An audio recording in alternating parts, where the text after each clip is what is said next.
Good afternoon, class. Today we want to continue our lectures on New Testament Greek. We are going to just touch one or two things we did in the last lesson, and I'm starting from the accent mark.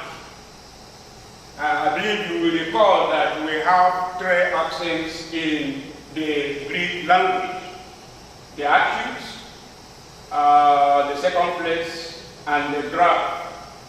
And of course, you could see how the acute is written, and of course, it stands over any of the last three syllables in the Greek word. That is either ultima, peanut, or the anti-peanut. Then you could see the two words there, logos and echo. Then you have oiku. You could see the accent stands over omicron. The other one, the accent stands over epsilon. And of course, you will see two marks there. First one is the breathing mark, which is the rough breathing mark. And the second one is the acute accent. And of course, the same thing is applicable to oiku. Then you have the circumflex.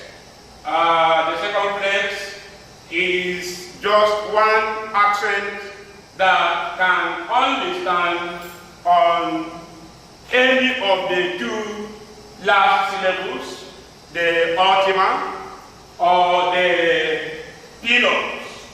And of course, you can see there, oikos, you see above the second vowel of the diphthong, oi, you see we have the breathing mark under the circumflex, before the circumflex. Then after that we have the graph accent, which can only stand on the last syllable, which is the ultima. These accents, like we have in the breathing marks, stand over a vowel. But in the case of the diphthong, it stands over the second vowel of the diphthong, as we could see in echo and in the oiku. Then we have punctuation marks. We have 4 punctuation marks in Greek, quite unlike what we have in English.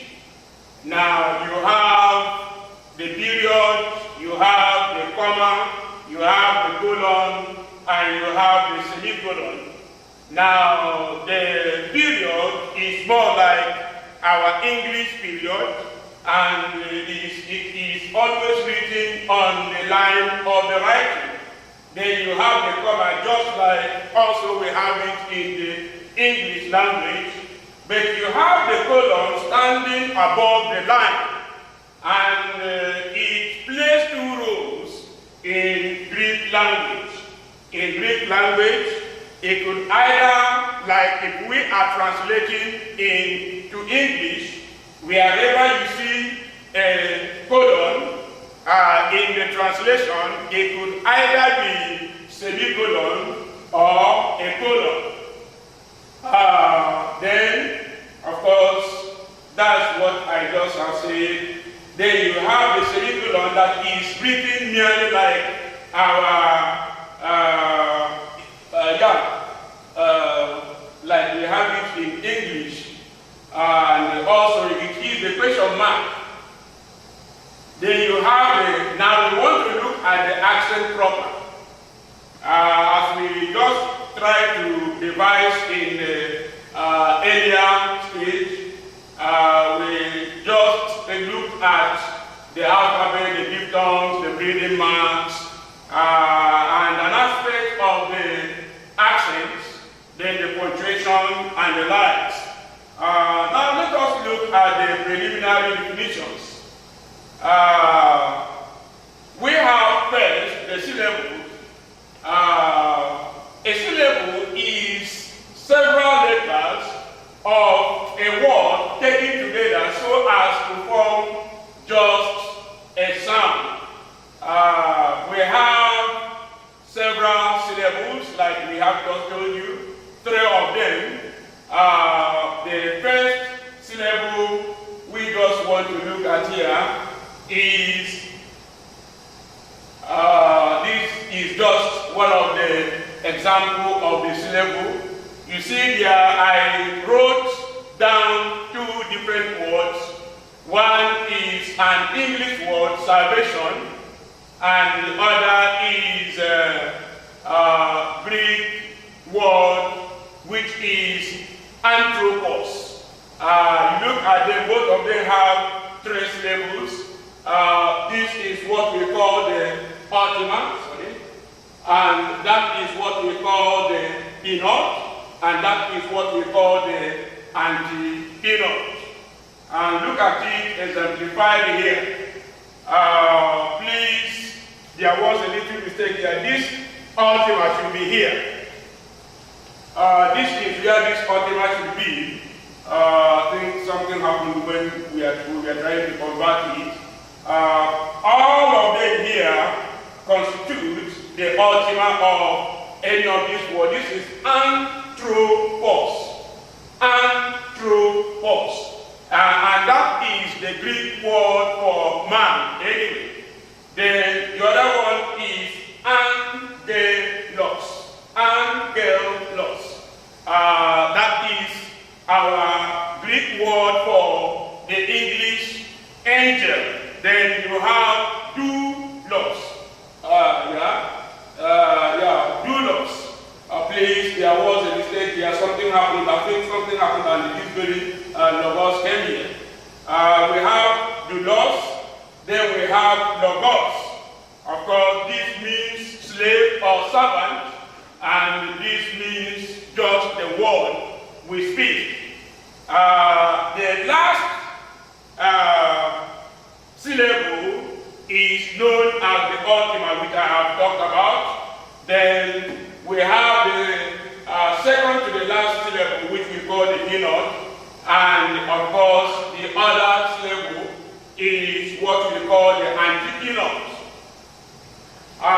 We have what we call long and short syllables.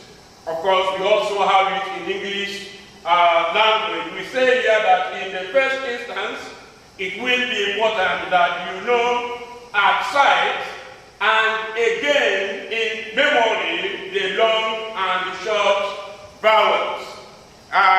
You see, we have long vowels in Greek, and again we have short vowels. E.g., a vowel like omega is a long vowel. A vowel like an eta is a long vowel. But a vowel like alpha could either be long or short.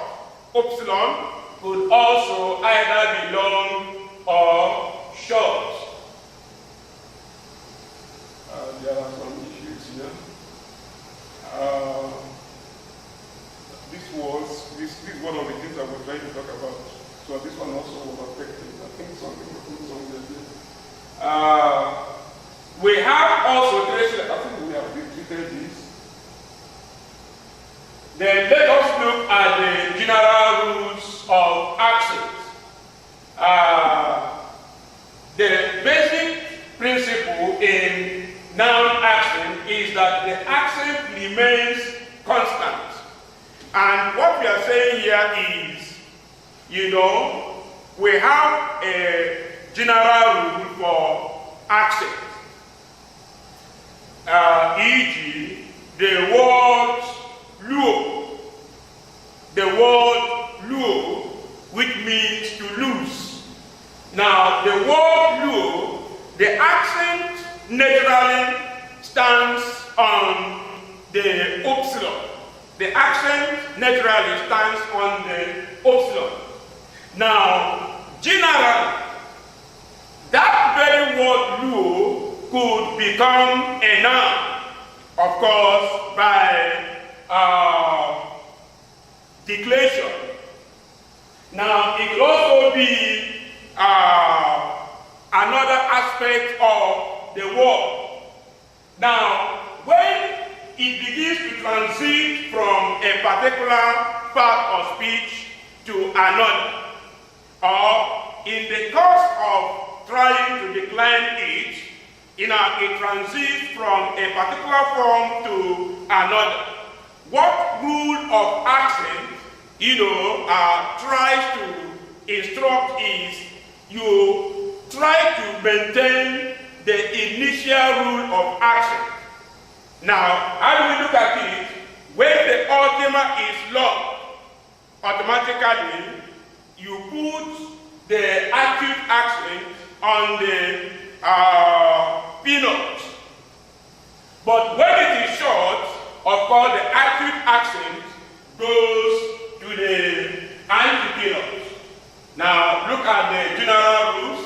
Number one, the acute accent stands only on one of the last three syllables of a word.